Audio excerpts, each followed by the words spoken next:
Welcome back to another edition of JCM Fix. Today I have a good one for you guys. Recently, within many of the forums, many people have been wondering, how can I get a replacement Daihatsu Hijet battery cover on my truck? Well, I can tell you it wasn't easy. Even for me, I would see it on the auction, I would see trucks being sold, and then eventually once it gets to the shipyard, those Hijet covers would be gone. Yes, sometimes people take them, they think people won't notice, but guess what? I noticed. But that is not the story for my Daihatsu Hijet. It did not come with the cover, but I wanted it. But the hardest thing about it is, for this 1995 Daihatsu Hijet S110P, that cover is nowhere to be found. So what I had to do was step out on faith and try to get a newer model Hijet cover to see if it would fit. And I have some good news for you today, guys. I can tell you that the one that I purchased, which is for 2 generations above, does fit on this 8th generation Daihatsu Hijet. So what I did is that I went on eBay and just went out on faith and decided, you know what, I'll just buy the 9th and 10th generation Hijet cover and see if it fits. Well, guess what? It does. The construction is essentially the same. We have a tab right there and a tab right there. And if you look at my battery cover casing right here, we have a tab right here and a tab right there. So if you place those tabs right where they should be, it should match up without a problem. So you can see there and there. So you say, hey, that's cool. It should fit. Great. Well, guess what? It actually doesn't fit perfectly, and I'll explain. This model truck here is the Daihatsu Hijet S110P, which is in line with the S100, S120, and the S130. All of that together comprises of the 8th generation Daihatsu Hijet. But this cover here, as listed on eBay, is for the S200P, S210P, S2001, S211, S320, and S330.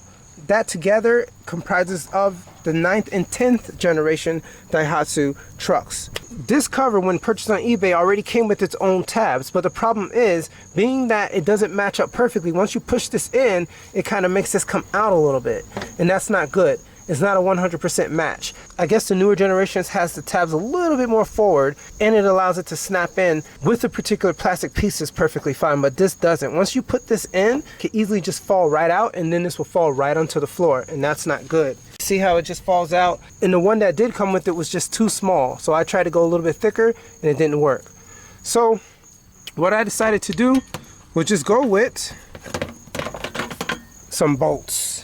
So here, what I did is I purchased Class 8 JIS Fasteners Value Pack. Don't worry, I'll put the Amazon link in the description below for you.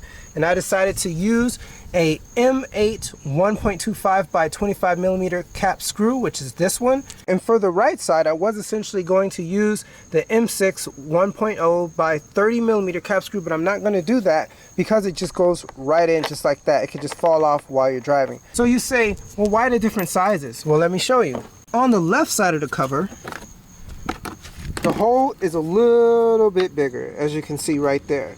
So my M8 1.25 goes in perfectly fine, and it allows a little bit of threading action. Okay, this is a 13 millimeter bolt. But if you go over to the right side, look at this. This M8 13 millimeter bolt does not go in at all. It is super small, super tiny. I'll just go ahead and use like a fastener right here and just push it in, and as you can see, it at least stays put and it's not just going to fall out. It actually stays in. It has a little bit more structural rigidity. As long as one side is in and it's bolted in, I feel safe to just push forward and just use one of these bad boys right here. Super easy.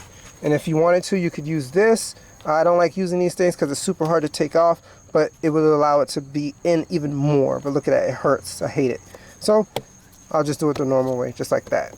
If you want to just put this in just a little bit so you can pull it out later, that's fine too. Maybe I'll just do that. But yeah, I'm not going to put any screw on the right side because for whatever reason the hole is smaller. I'm not sure if that's a manufacturer's defect or what, but it is smaller on the right hand side. So recently I've went ahead and converted my battery terminals from going from the lawnmower post to a regular US SAE post to a pencil post. So I need to ensure that I have this covered This way it doesn't essentially get all mucky and dew and grimy because of the fog and things like that. I'm tired of that happening. It caused hard starts and it was super hard to deal with this truck. So that's why I had to go ahead and get these converted. All right, so now it's time to put this cover on. All right, so let's go ahead and line up our tab right there and line it up on the other side.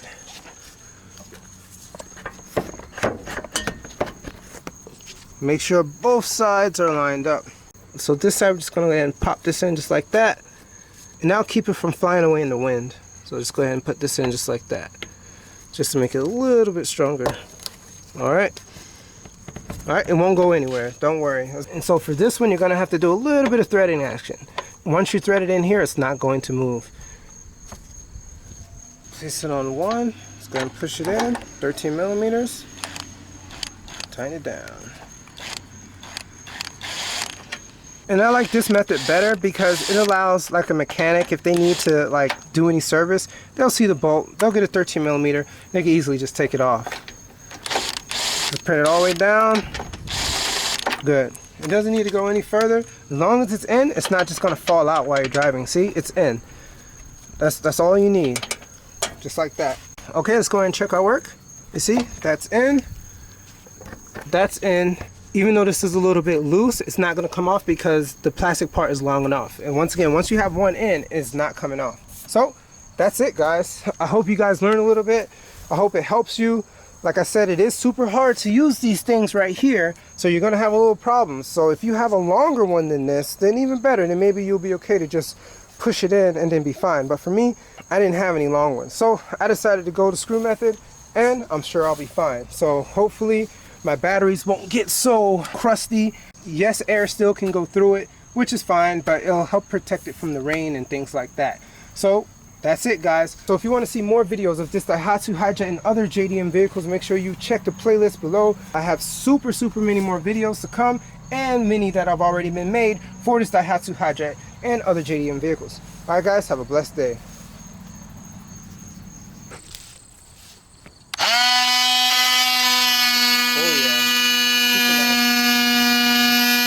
Like butter. Let's take a look. Yeah?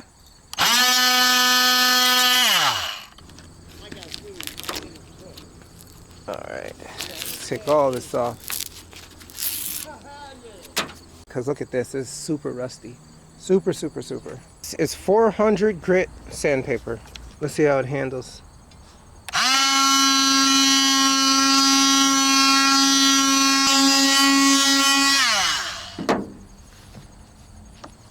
Definitely keep your mask on, guys. I can say that I'm happy the way it turned out, and it's just not as ugly as before.